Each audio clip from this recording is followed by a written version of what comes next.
I will just go back to the fact that, the people that are cheering this on privately are not like right-wing Republicans, are not MAGA people. A lot of our friends are in the media, and also Democrats that worked on Joe Biden's campaign, that worked on other campaigns, that are saying, yeah, I'd like to feel safe walking around this city.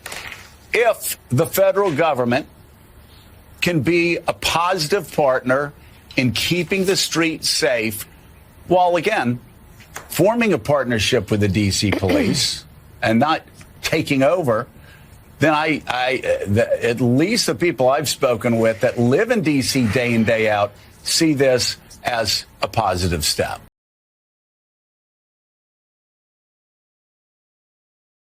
Dale Jackson here for Yellowhammer Now. You just saw that clip where they're talking about crime and people actually wanting crime to go down. It's a pretty crazy thing. And you're seeing what's happening in Washington, D.C., where the crime rate is actually coming down for real because they're actually trying to stop it. I know it sounds weird. It sounds crazy, but that is literally it. You have to try. You have to get more cops on the street. You got to work with other agencies, and you have to want it to work. In some places, it works. D.C., it's working right now. We know that. You can look at the numbers and see what is happening. But it's also working in other places, like Montgomery, Alabama. It's working. They put together a task force to address the violent crime in that community, and it is working. It was created to better address complaints about a rising tide of violence in the river region. Now, 1 year later, the Metro Area Crime Suppression Unit has released data about its activity. The unit is a partnership between local, state, even some federal law enforcement agencies. It's been credited with improving communication between those entities, but that's not all. WSFA 12 News reporter Monet Stevens has some new information tonight.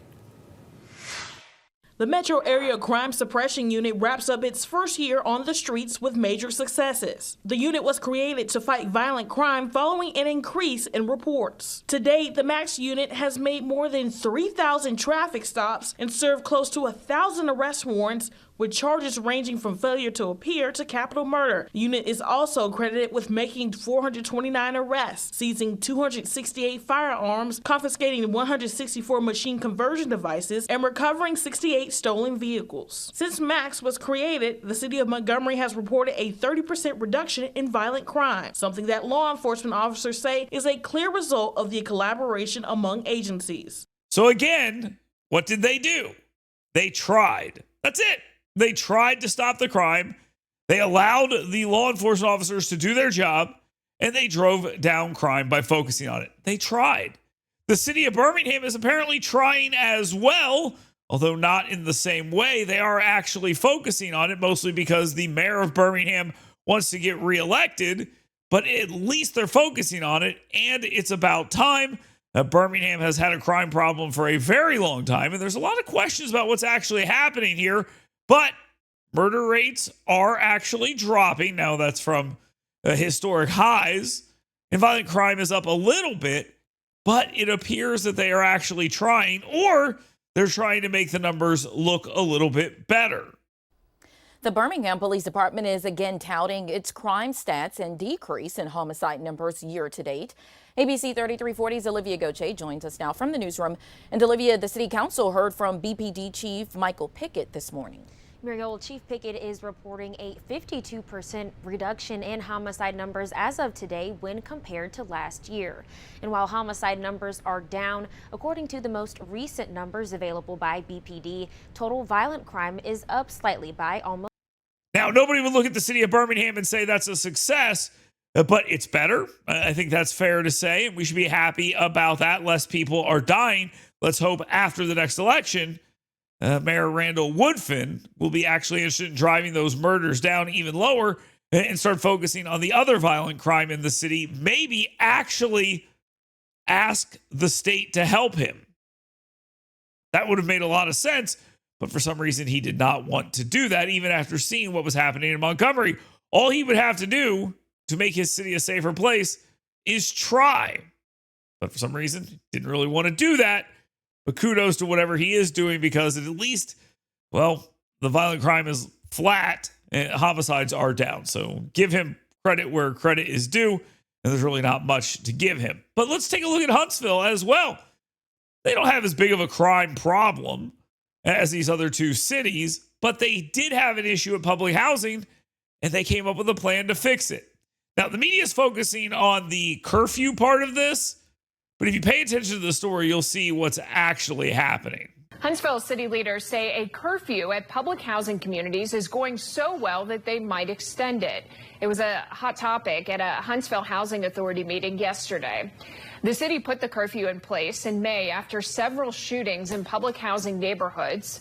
They also increased police presence in the areas, saying overall it has made a big difference in curbing crime.